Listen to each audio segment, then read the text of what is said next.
کا باعث ہے۔ دلوں پر جو قحط نازل ہوتا ہے، قحط، ویران ہو جاتے ہیں دل، اور جو دلوں پر خشکی نازل ہوتی ہے کہ طبیعتیں خشک ہو جاتی ہیں، یہ غفلت کی وجہ سے ہوتی ہیں۔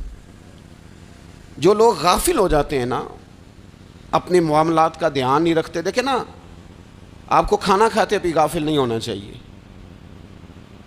اگر کھانا بھی غیر معتدل کھا لیا جائے تو وہ انسان کی طبیعت کے لیے باعث ضرر بن جاتا ہے، نقصان کا باعث بنتا ہے۔ بات کرتے ہوئے بھی غافل نہیں ہونا چاہیے، کئی دفعہ جملے ایسے نکل جاتے ہیں جو انسان کے لیے پھر شرمندگی کا باعث بنتے ہیں۔ انسان کو غافل ہو کر کوئی کام نہیں کرنا چاہیے، غافل ہو کر، مدہوش اور بے ہوش ہو کر نہیں۔ غفلت دل کو ویران کرتی ہے، طبیعت میں خشکی لاتی ہے۔ غافل کبھی نہ بنے۔ قرآن مجید فرقان حمید نے ارشاد فرمایا کہ اقترب للناس حسابہم، فرمایا لوگوں کے حساب کا وقت قریب آ گیا۔ وہم فی غفلۃ معرضون، اور وہ ابھی بھی غفلت میں منہ پھیرے ہوئے ہیں۔ ٹائم آ گیا حساب دینے کا، لیکن وہ بھی غافل ہیں۔ ہمارے جو زیادہ تر نقصان زندگی میں ہوئے ہیں وہ صرف ہماری غفلت کی وجہ سے ہوئے۔ ہم نے چیزوں پر توجہ نہیں دی، چیزیں گڑبڑ ہو گئیں۔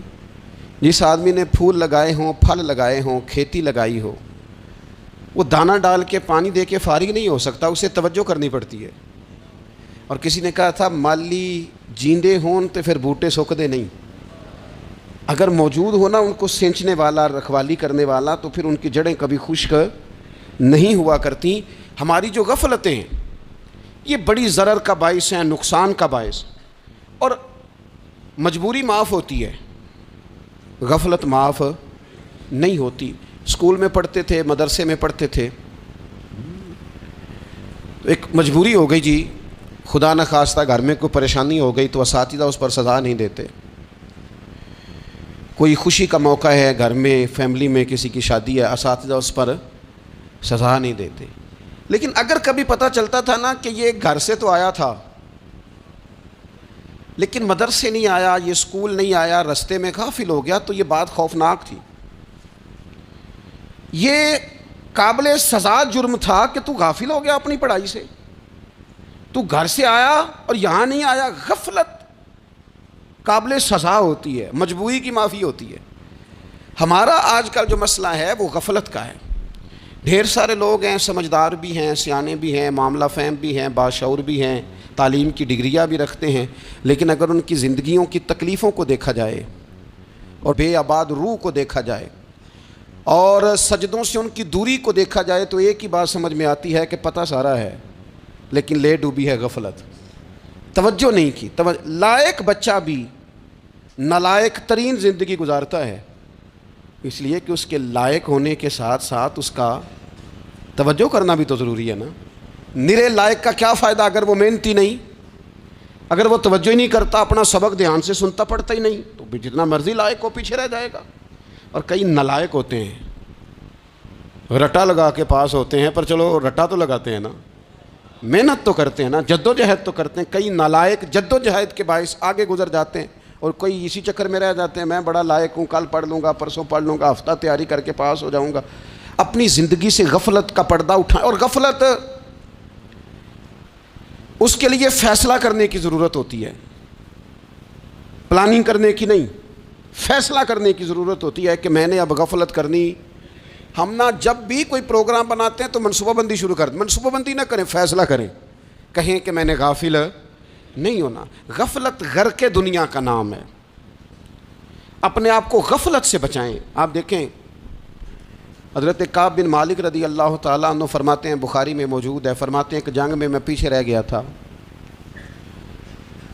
میرا خیال تھا کل چلا جاؤں گا، گھوڑے اور سواریاں میرے پاس تیز ہیں، مضبوط ہیں، پرسوں چلا جاؤں گا، تیزی سے بھاگ کے میں پہنچ جاؤں گا، میں قافلے کے ساتھ شامل ہو جاؤں گا، لیکن بس تھوڑی سستی ہو گئی، ذرا غفلت ہو گئی۔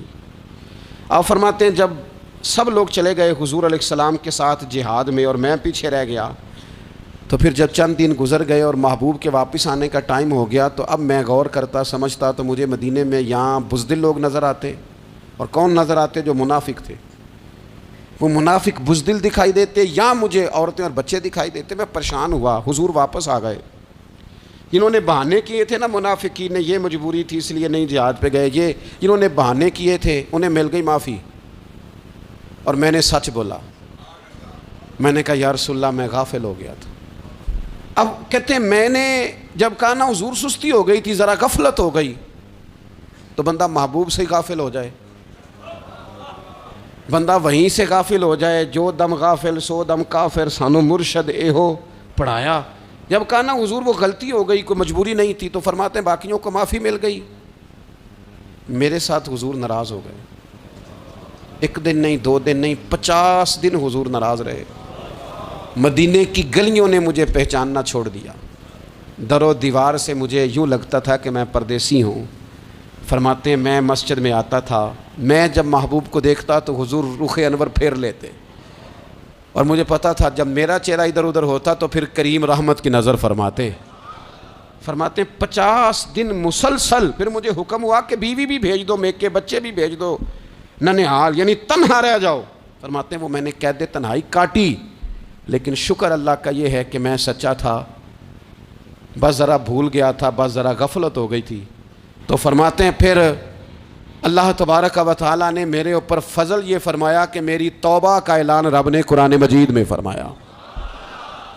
تو غافل نہ بنے کبھی بھی، ہمارا نہ مسئلہ یہ ہے، اور آپ نے ناراض نہیں ہونا، ڈھیر سارے لوگ غافل ہو جاتے ہیں،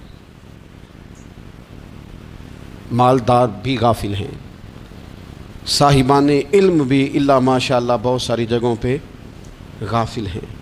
جن لوگوں کو 4 لوگ جاننے لگ جاتے ہیں، کوئی مقام حاصل ہو جاتا ہے، وہ بھی بہت ساری جگہوں سے غافل ہو جاتے ہیں، اللہ ماشاء اللہ۔ غفلت بڑی تکلیف والا منظر ہے۔ جو لوگ سمجھتے ہیں نا میں اب گڈ بک میں آ گیا ہوں، اب میں اچھا ہو گیا ہوں، اب میرے لیے خیر کہا جاتا ہے، مجھے اچھائی شاید یہ مستقل میرے ساتھ رہے گی، تعریف ہی ہوگی ہمیشہ، وہ بھی غافل ہو جاتے ہیں، اور یہ غفلت ٹھیک نہیں ہوتی۔ وجہ دیکھنی چاہیے کس وجہ سے انسان کو وقار مل رہا، عزت مل رہی۔ اپنی زندگی سے غفلت کو اتار پھینکیں، تھوڑی دیر کی تو غفلت ہوتی ہے، لمبی تو نہیں۔ 2 منٹ کے لیے صرف اس نے ڈرائیونگ کرتے ہوئے چہرہ موبائل کی طرف کیا تھا، 2 ہی تو منٹ لگے تھے۔ لمحوں نے خطا کی تھی، صدیوں نے سزا پائی، لمحوں نے خطا کی تھی، صدیوں نے سزا پائی۔ ایک لمحے کے لیے غافل ہوئے تھے اور صدیاں، نسلیں روتی رہ گئیں پیچھے، بچے تڑپتے رہ گئے، اہل خانہ پریشان رہ گئے، ماں باپ ساری زندگی روتے رہے، لیکن یہ 2 منٹ کے لیے۔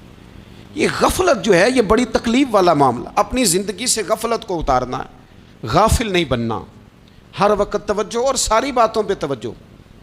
بعض اوقات لوگ ایک طرف توجہ کر کے ایک طرف سے غافل ہو جاتے ہیں، نہ، توجہ ہمہ پہلو رکھنی ہے۔ ہمارے ذمہ جتنے بھی حقوق ہیں ان سب پر توجہ، ہر چیز کا خیال، ایسا نہ ہو کہ عبادت کرتے رہ جائیں اور حقوق العباد ہم سے چھوٹ جائیں، اور حقوق العباد اتنے زیادہ ادا کریں۔ صاحب مجھے کہنے لگے ایک دفعہ بڑے وثوق کے ساتھ، کہنے لگے جی معاذ اللہ سما نہیں جی ٹائم ملتا پھر نماز دا کی کریے، روزی کمانا بھی تو عبادت ہے نا۔ تو میں نے کہا آپ نے عبادت کرنا ایک حصہ قبول کیا ہے، آپ نے کل عبادت نہیں قبول کی۔ عبادت کل ہے، ہمہ پہلو، ایک حصہ آپ قبول کر کے نکل گئے اور باقی آپ نے چھوڑ دی۔ تو کسی ایک طرف سے بھی غافل نہیں ہونا، جتنی ذمہ داریاں ہیں، جتنی ڈیوٹیاں ہیں، ان سب کا خیال۔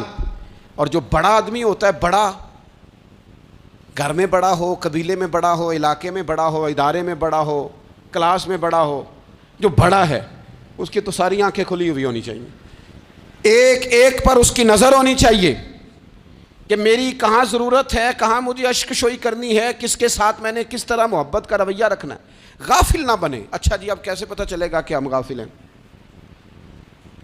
یہ کیسے پتہ چلے گا؟ آپ کسی بندے سے بھی پوچھ لیں حالات کیا ہیں تو کہتا ہے اللہ کا شکر ہے کبھی کسی کا دل نہیں دکھایا، اللہ کا شکر ہے جی زمانہ ہو گیا 5 نمازیں پڑھتا ہوں، اللہ کا شکر ہے جی۔ کیسے پتہ چلے گا غافل ہیں؟ پہلی علامت ہمارے علماء اور صوفیاء نے غافل بندے کی لکھی ہے۔ اس آئینے میں نے اور آپ نے اپنا آپ دیکھنا ہے۔ غافل بندے کی پہلی علامت یہ ہوتی ہے کہ وہ دنیاوی کاموں میں چست ہوتا ہے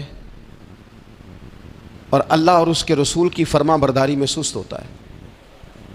یعنی نماز کے وقت تو اسے نیند ستاتی ہے، پریشانی ہوتی ہے، لیکن اگر کسی جگہ مال مل رہا ہو، پیسے مل رہے ہوں، وہاں جانا ہو تو پھر اسے کوئی چیز بھی تنگ نہیں کر. دنیاوی کاموں میں چست ہوگا، یعنی ٹی وی کے آگے، موبائل کے آگے وہ گھنٹوں بیٹھا ہوا ہے، اور اگر اسے 25 منٹ قرآن پاک سننا پڑ جائے، اگر اسے 20 منٹ دینی محفل میں بیٹھنا پڑ جائے، اگر اسے کہا جائے کہ تو 20 رکعت نماز نفل ادا کر،